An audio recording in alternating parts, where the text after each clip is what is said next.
है रास्ता भी गुम है, मंजिल भी गुम, ज़मीं आसमां सब दिशाओं के जाने कब से है खोए सारे निशां। छाया हुआ है एक धुआं, धुंधला सा है सारा समा। राह वीरान है, रुत परेशान है, जिंदगी सोच के जैसे हैरान है। क्या खुशी होती है, क्या है गम, ये कहाँ आ गए हम, ये कहाँ आ गए हम। हमने बहुत बड़ी गलती की है दीदी। हम अपने आप को कभी माफ नहीं कर पाएंगे।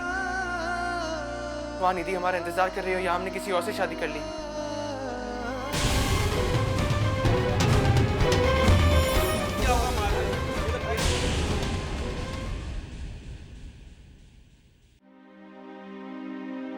जीने की हर तरह से तमन्ना हसीन है, हर शर के बावजूद ये दुनिया हसीन है।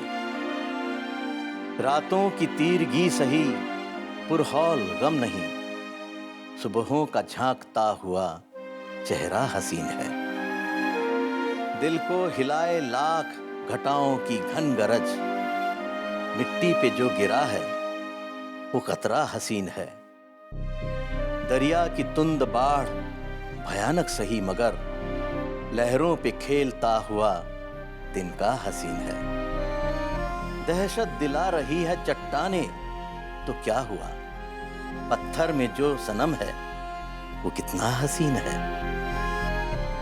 सहरा का हर सुकूत डराता रहे तो क्या, जंगल को काटता हुआ रास्ता हसीन है। दरबंद है जो सहने गुलिस्तां का गम नहीं, खुशबू जो ले उड़ा है वो झोंका हसीन है। जीने की हर तरह से तमन्ना हसीन है, हर शर के बावजूद ये दुनिया हसीन है। नसीब आजमाने के दिन आ रहे, करीब उनके आने के दिन आ रहे। जो दिल से कहा है, दिल से सुना है, सब उनको सुनाने के दिन आ रहे। अभी से दिलो जान सरे राह रख दो कि लुटने लुटाने के दिन आ रहे। टपकने लगी उन निगाहों से मस्ती, निगाहें चुराने के दिन आ रहे हैं। शब्दों की इतनी गहराई, कहां से आती इतनी कशिश, इतनी शिद्दत। तुम सच कहते हो आदित्य। लिखने वाले सिर्फ लिखते नहीं, जीते हैं उन लम्हों को। तभी तो पढ़ने वाले, सुनने वाले महसूस कर पाते हैं। सच, ऐसी नज़म सुनकर तो पत्थर से पत्थर दिल पिघल जाए। आदित्य, ये महज नज्म नहीं है, जिंदगी है। प्यार और मिलन का पूरा फलसफा है, लेकिन ये सिर्फ वही लोग महसूस कर सकते हैं जो किसी से सच्चा प्यार करते हैं। जैसे मैं और तुम, है ना? मुझे तुम्हारा नहीं पता, लेकिन मैं जरूर महसूस कर सकती हूँ, क्योंकि मैं तुमसे सच्चा प्यार करती हूँ। तुम्हें मेरे प्यार पर शक है? तुम्हें लगता है कि मैं सच्चा प्यार नहीं करता तुमसे? मेरी किस बात से तुम्हें लगा कि मैं सच्चा प्यार नहीं करता तुमसे? तो तुम अपने बाबा साहब से हमारे बारे में बताते क्यों नहीं? क्यों टाल रहे हो आदित्य? 4 साल से हम एक दूसरे के साथ हैं, और इन 4 सालों में तुम कितनी बार वल्लभगढ़ गए, लेकिन एक बार भी तुमने अपने बाबा साहब से हमारी शादी की बात नहीं की। निधि, मैं चाहता हूँ कि मैं अपनी पढ़ाई पूरी कर लूँ और फिर बाबा साहब से बात करूँ, वरना बाबा साहब ये कह सकते हैं कि पहले अपनी पढ़ाई पूरी करके आओ और फिर ही शादी की बात करेंगे। लेकिन अब तो तुम्हारी पढ़ाई पूरी हो चुकी है ना? लेकिन रिजल्ट आना बाकी है ना। रिजल्ट आते मैं वल्लभगढ़ जाऊंगा और सीधा अपनी बारात लेकर वापस आऊंगा। आदित्य, मैंने सुना है कि तुम्हारे खानदान में शादी नहीं सौदा होता है। क्या मतलब? आई एम सॉरी, मैंने गलत बोल दिया। मेरे कहने का मतलब था कि मैंने सुना है कि तुम्हारे खानदान में शादी दो आत्माओं का नहीं, शानो शौकत राजे रजवाड़ों का मिलन होता है। और रजवाड़े खानदानों को अपनी जुबान पर बहुत नाज होता है। इसीलिए मुझे डर है आदित्य कि कहीं तुम्हारे बाबा साहब ने किसी रजवाड़े की राजकुमारी को पसंद करके उन्हें जुबान दे दी तो। तुम मेरे लिए किसी राजकुमारी से कम नहीं हो। तो बस ये समझ लो कि मैंने बाबा साहब से बात कर ली है और बाबा साहब ने शादी के लिए हाँ कर दी। अब बस ये बताओ कि बारात लेकर कब आना है? मैं मजाक नहीं कर रही, आई एम सीरियस। मैं भी मजाक नहीं कर रहा हूँ, आई एम सीरियस।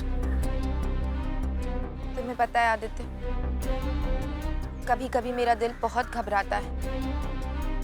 मुझे ऐसा लगता है जैसे तुम्हें मुझसे कोई छीन लेगा। पता है कितने बुरे बुरे सपने आते हैं मुझे कि तुम मुझसे दूर जा रहे हो।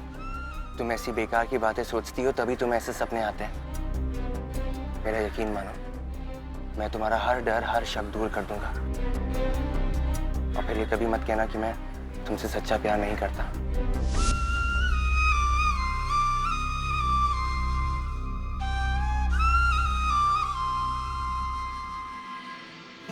निधि, डैडी, दीदी, दीदी, जीजू,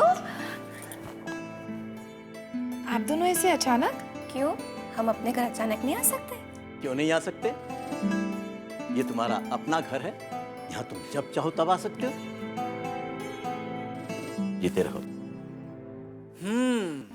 निधि, तुम तो हम लोगों को भूल ही गई। हाँ, नहीं जीजू, बस कुछ दिनों से कॉल नहीं किया। 1 महीना थोड़ा समय होता है निधि। तुमने हमसे पिछले 1 महीने से बात नहीं की। सॉरी दीदी। अब चले, यहीं खड़े रहेंगे क्या? चलिए।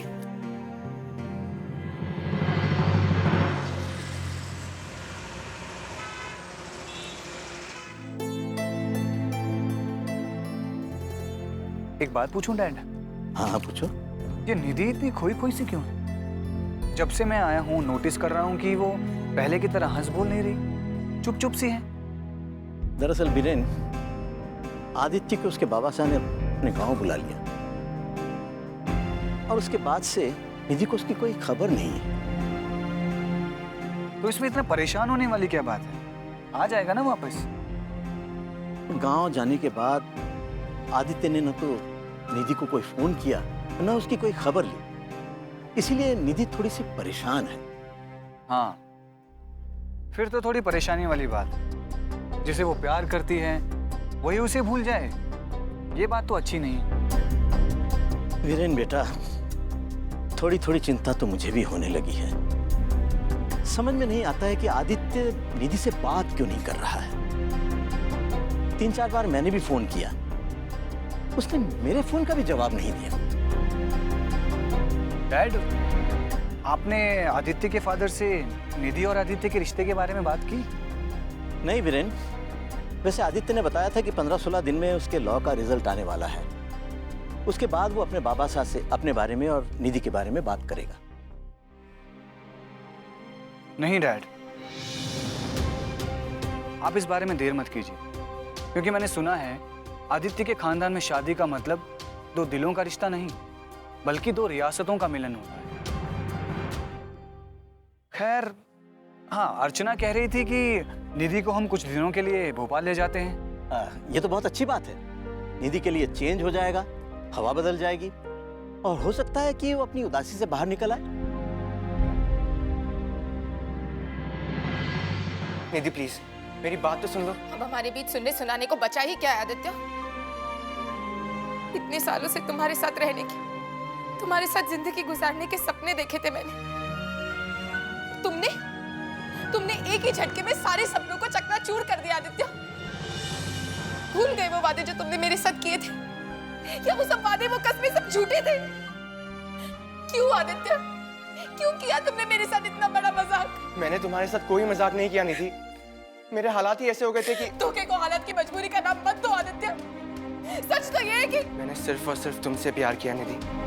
हाँ, प्यार मुझसे और शादी किसी और से। यहाँ आने से पहले एक बार भी सोचा नहीं कि मुझसे नजरें कैसे मिला पाओगे तुम?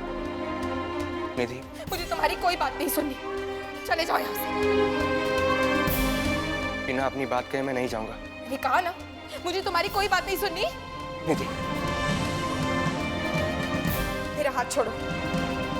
निधि, आदित्य, मैंने कहा मेरा हाथ छोड़ो। जब तक तुम मेरी पूरी बात नहीं सुन लेती, मैं तुम्हारा हाथ नहीं छोड़ूंगा। मैंने कहा मेरा हाथ छोड़ो आदित्य।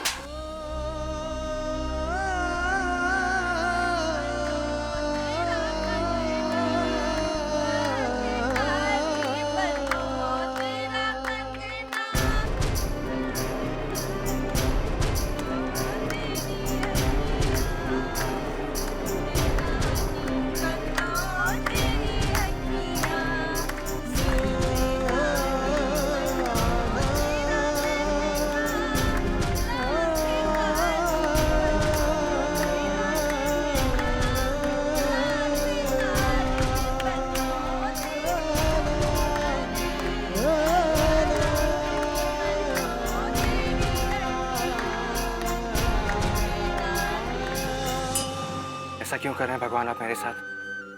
किस पाप की सजा दे रहे हैं आप मुझे? एक तरफ मेरे बाबा सा की जिंदगी और दूसरी तरफ मेरी मोहब्बत, मेरा प्यार, और मुझे दोनों में से किसी एक को चुनना होगा।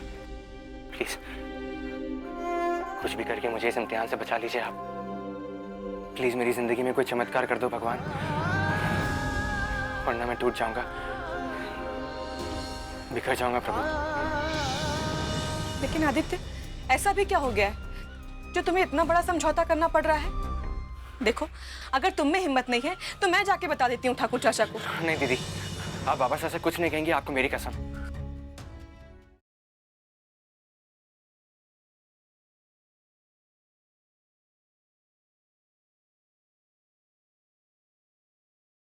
ये कहाँ आ गए हम। आदित्य, ये शादी तुम्हारी मर्जी से हो रही है ना? नहीं दीदी, बिल्कुल नहीं। मुझसे मेरी खुशी पूछी नहीं गई, बल्कि मुझ पर यह फैसला थोपा गया है। दीदी, मैं निधि से प्यार करता हूँ और मैंने उससे शादी का वादा किया है। ये निधि कौन है? मेरे साथ कॉलेज में पढ़ती है। हम एक दूसरे से 4 साल से प्यार करते आ रहे हैं और शादी करना चाहते हैं। तो तुमने ये बात अभी तक मुझे या ठाकुर चाचा को बताई क्यों नहीं? मैं मौके का इंतजार करता रहा दीदी। मुझे यकीन था कि बाबा साहब मेरी बात कभी नहीं टालेंगे, इसीलिए मैं। लेकिन आदित्य, ऐसा भी क्या हो गया है जो तुम्हें इतना बड़ा समझौता करना पड़ रहा है? देखो, अगर तुम में हिम्मत नहीं है तो मैं जाके बता देती हूँ ठाकुर चाचा को। नहीं दीदी, आप बाबा साहब से कुछ नहीं कहेंगे, आपको मेरी कसम। पर क्यों आदित्य, तुम चुपचाप सब कुछ सहन कर रहे हो। कम से कम इस बात का ठाकुर चाचा को पता तो चलना चाहिए। दीदी, बाबा साहब निधि के बारे में सब कुछ जानते हैं, लेकिन वो मजबूर है। अगर मैंने ये शादी नहीं की तो बाबा साहब बर्बाद हो जाएंगे। हमारी सारी जमीन जायदाद सब गिरवी रखी हुई है। बाबा साहब पूरी तरह कर्जे में डूबे हुए हैं। सिर्फ मेरी ये शादी उन्हें बचा सकती है। लेकिन तुम अभी भी। नहीं दीदी, आप किसी से कुछ नहीं कहेंगे, आपको मेरी कसम।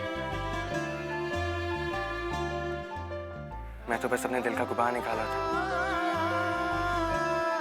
आदित्य, आज तुमने ये साबित कर दिया कि आज भी श्रवण कुमार जैसे लोग जमाने में हैं।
नमस्ते गणपते तुम्हें त्वमेव केवलं कर्तासि त्वमेव केवलं धर्तासि त्वमेव केवलं हर्तासि त्वमेव केवलं अथ त्वमेव सर्वं कल्पितं ब्रह्मासि त्वं साक्षादात्मासि नित्यं प्रथम वच्मि सत्यं वच्मि।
ये